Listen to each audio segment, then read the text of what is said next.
कहानी की शुरुआत में हम एक फार्मर को देखते हैं जो अपने खेत में एक पुतला लगा रहा था ताकि वो अपनी फसल को जानवर और पक्षियों से बचा सके। तभी हम देखते हैं कि वो कोई पुतला नहीं बल्कि एक जिंदा लड़की है जिसे उस फार्मर ने कपड़े से लपेटकर वहाँ एक पुतले की तरह बांध दिया है। तभी वहाँ एक कौवा आता है जो उसकी आंखों को निकालकर उसे खाने लगता है। अब यहाँ से सीन शिफ्ट होता है और हम 4 दोस्तों को देखते हैं जिसका नाम एली, एस, डिवोन और फेरेप्सी होता है। ये चारों दोस्त वीकेंड एंजॉय करने के लिए हाइकिंग पे जा रहे होते हैं। अब बीच सफर में एस को टॉयलेट आने लगती है, इसीलिए वो लोग अपनी गाड़ी को एक गैस स्टेशन पर रोकते हैं। फिर एस और डिवोन फ्रेश होने के लिए चली जाती है। अब गाड़ी में एली और फेरेप्सी अकेले ही होते हैं। वो दोनों आपस में बातें कर रहे होते हैं। तभी अचानक से गाड़ी के ऊपर किसी इंसान की कटी हुई उंगली गिरती है जिसे देखकर वो दोनों दोस्त काफी डर जाते हैं।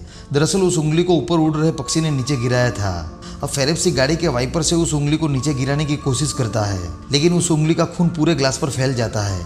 तभी एस और डिवोन भी वापस आ रही होती है। अब ये देखकर एली बाहर निकलकर एस और डिवोन को अपनी बातों में बिजी रखता है क्योंकि वो नहीं चाहता कि वो दोनों लड़कियां उस कटी हुई उंगली को देखकर डर जाए। इधर फेरेप्सी ग्लास पर लगे हुए खून को अच्छी तरह से साफ कर देता है। इसके बाद फेरेप्सी सभी से कहता है कि यहाँ से बस कुछ ही दूरी पर एक लेक यानी एक खाड़ी है जहाँ पर जाकर हम सभी आज का दिन एंजॉय कर सकते हैं। बाकी तीनों दोस्त उसकी बात मान लेते हैं। फिर वो सभी अपनी कार वहीं गैस स्टेशन पर पार्क करके पैदल ही उस लेक की तरफ निकल पड़ते हैं। कुछ दूर आगे जाने पर उन्हें एक बोर्ड दिखाई देता है जिस पर लिखा था कि इसके आगे जाना मना है, लेकिन वो सभी तो एंजॉय करने के मूड में थे, इसीलिए वो उस बोर्ड पे लिखी हुई बात को इग्नोर करके आगे बढ़ जाते हैं। अब आगे जाने पर उन्हें खेत में लगाया हुआ पुतला नजर आता है। फिर वो फार्म से होते हुए आगे निकल जाते हैं, लेकिन तभी डिवोन को पता चलता है कि उस एरिया में मोबाइल नेटवर्क नहीं आ रहे हैं। इसीलिए वो फेरेप्सी पे थोड़ा गुस्सा होती है क्योंकि उसने ही घूमने के लिए लोकेशन सिलेक्ट की थी। तभी एस की नज़र एक कौवे पे पड़ती है जो किसी इंसान की उंगली खा रहा था।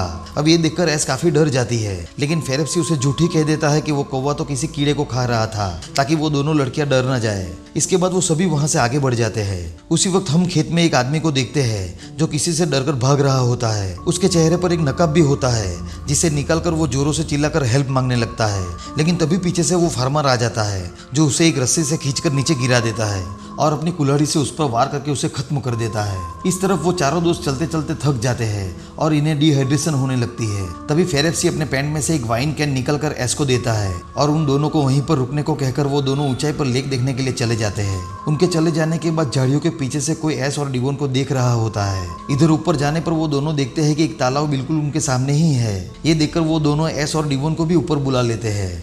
अब ये सभी तालाब को देखकर काफी खुश हो जाते हैं। इसके बाद फेरेप्सी अपने पूरे कपड़े उतारकर तालाब में नहाने के लिए चला जाता है। उसे देखकर एस और डिवोन भी तालाब में चली जाती है, लेकिन एली अभी तक बाहर ही खड़ा होता है क्योंकि वो एस से प्यार करता है और उसे उसके सामने कपड़े उतारने में शर्म आ रही थी। पर जब एस उसे अंदर आने के लिए कहती है तो वो भी तालाब में नहाने के लिए चला जाता है। फिर वो चारों मिलकर तालाब में काफी एंजॉय करते हैं। कुछ देर बाद वो सभी बाहर आकर अपने कपड़े पहनते हैं। तभी डिवोन कहती है कि मैं बहुत ज़्यादा थक चुकी हूँ, इसीलिए मैं और एस यहीं रुकते हैं और तुम दोनों वापस जाकर गाड़ी यहाँ पर ले आओ। वो दोनों उसकी बात मान लेते हैं और गाड़ी लेने वहाँ से आगे निकल जाते हैं। उन दोनों के जाने के बाद एस और डिवोन अकेले ही होती है। तभी एस को वहाँ पर किसी के होने का एहसास होता है। वो इस बारे में डिवोन को बताती है, पर डिवोन उसकी बात पर ज़्यादा ध्यान नहीं देती। इस तरफ वो दोनों गैस स्टेशन तक आ पहुँचते हैं। वो देखते हैं कि उनकी कार वहाँ पर नहीं है। ये देखकर वो दोनों काफी परेशान हो जाते हैं। अब फेरेप्सी एली पर गुस्सा हो जाता है क्योंकि उसने ही उसको वो कार यहाँ पर पार्क करने के लिए कहा था। इस वजह से उन दोनों के बीच झगड़ा होने लगता है। दूसरी तरफ वो दोनों लड़कियों को फिर से किसी की आहट सुनाई देती है, इसलिए वो दोनों डरकर वहां से भाग जाती है और भागते हुए उन दोनों के पास पहुंच जाती है। उन्हें देखकर वो दोनों शांत हो जाते हैं। फिर वो दोनों एस और डिवोन को बताते हैं कि हमारी कार चोरी हो गई है। अब ये सुनकर वो दोनों भी परेशान हो जाती है क्योंकि उन्हें भूख लग रही थी और खाने पीने का सारा सामान गाड़ी में था। अब शाम भी होने वाली थी, इसीलिए वो आपस में डिस्कस करने लगते हैं कि अब हम क्या करें। तभी उन्हें वो फार्मर दिखाई देता है जिसे देखकर वो सभी उससे हेल्प मांगने लगते हैं, लेकिन वो उनकी बात सुने बिना ही वहां से चला जाता है। इसीलिए ये सभी खेत में जाकर उसे ढूंढने का फैसला करते हैं, लेकिन वहां पर एक कटीली जाली होती है जिससे उन्हें खेत के अंदर जाने में काफी परेशानी होती है। बाकी सभी तो दूसरी तरफ चले जाते हैं, लेकिन फेरेप्सी के निकलते समय एक वायर उसके पैर में फंस जाती है जिससे उसे काफी दर्द होने लगता है।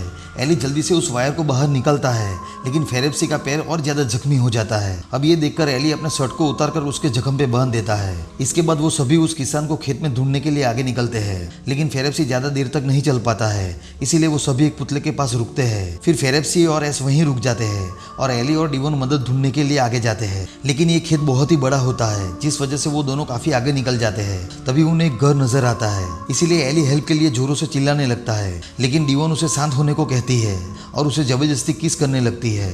एली उसे ऐसा करने से मना करता है और कहता है कि मैं एस के साथ धोखा नहीं कर सकता। लेकिन डिवोन उसकी बात नहीं सुनती और उसके साथ जबरदस्ती करने लगती है। इस तरह फेरेप्सी की हालत खराब होती जा रही थी।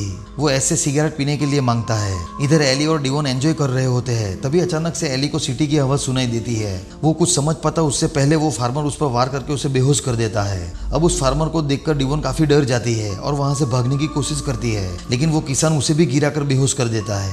फिर वो उन दोनों को घसीटते हुए वहां से ले जाता है। इस तरह फेरेप्सी और एस को इंतजार करते हुए काफी देर हो जाती है और अब रात भी हो जाती है। तभी एस देखती है कि वहां लटका हुआ वो पुतला हिल रहा है। उसी वक्त फेरेप्सी उसे कहता है कि मुझे फ्रेश होना है, इसीलिए एस उसे उठाकर फसल के अंदर ले जाती है।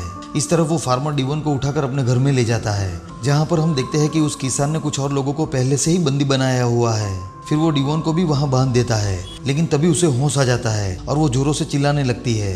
अब वो किसान उसकी आवाज बंद करने के लिए उसका मुंह एक धागे से सील कर देता है। फिर वो दूसरी लड़की को उठाकर वहां से ले जाता है।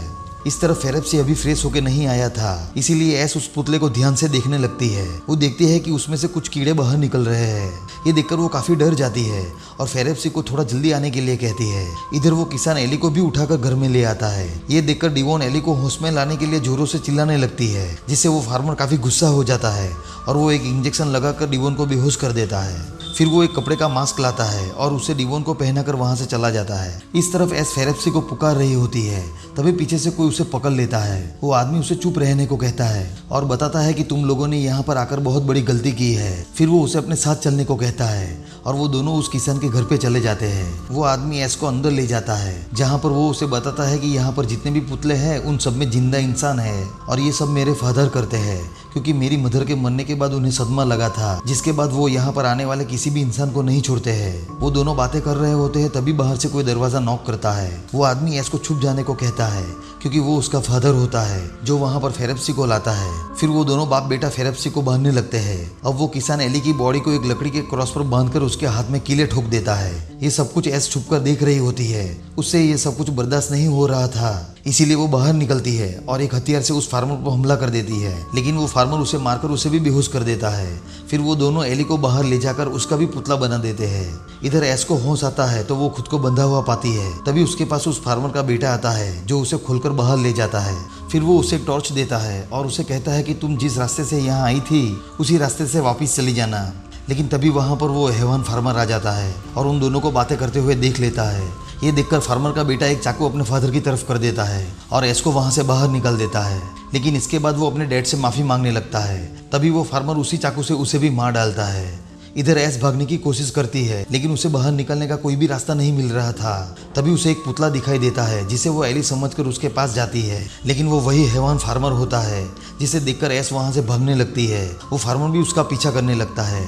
आगे जाकर एस नीचे गिर जाती है। तब वो आदमी उसके साथ जबरदस्ती करने लगता है। तभी एस एक कील से उसके चेहरे पे वार कर देती है और वहां से भागने लगती है। अब आगे जाने पर उसे एक और पुतला नजर आता है। वो उसका मास्क उतारती है तो उसमें फेरेप्सी होता है, जो कि अभी जिंदा होता है। अब एस उसे छुड़ाने की कोशिश करने लगती है, लेकिन वो ऐसा नहीं कर पाती। तभी वो फार्मर आकर उस पर अटैक कर देता है, लेकिन वो उसे किसी तरह चकमा देकर वहां से भाग जाती है और भागते हुए उस खेत से बाहर निकलकर नीचे गिर जाती है, जिससे वो काफी जख्मी हो जाती है और खड़ी भी नहीं हो पाती है। तभी वो अपने सामने एक कार को देखती है, जिसके अंदर एक कपल होता है। ये देखकर वो उनकी तरफ बढ़ने लगती है। वो चिल्लाकर उनसे मदद मांगती है, लेकिन कार में उन कपल ने काफी लाउड म्यूजिक चला रखा था, जिससे वो एस की चीख को नहीं सुन पाते। तभी वहां पर वो फार्मर आ जाता है और वो उसे घसीटता हुआ अपने साथ ले जाता है। इसके बाद वो एस का भी पुतला बनाता है और उसे अपने खेतों में लगा देता है। और तभी हमें पता चलता है कि जिस पुतले को हमने मूवी की शुरुआत में देखा था वो किसी और का नहीं बल्कि एस का ही पुतला था। और यहीं पर ये मूवी एंड हो जाती है। दोस्तों, अगर आपको ये वीडियो पसंद आया हो तो वीडियो को लाइक और चैनल को सब्सक्राइब जरूर कर देना। मैं मिलूंगा नई कहानी के साथ, तब तक के लिए take care, goodbye and thank you.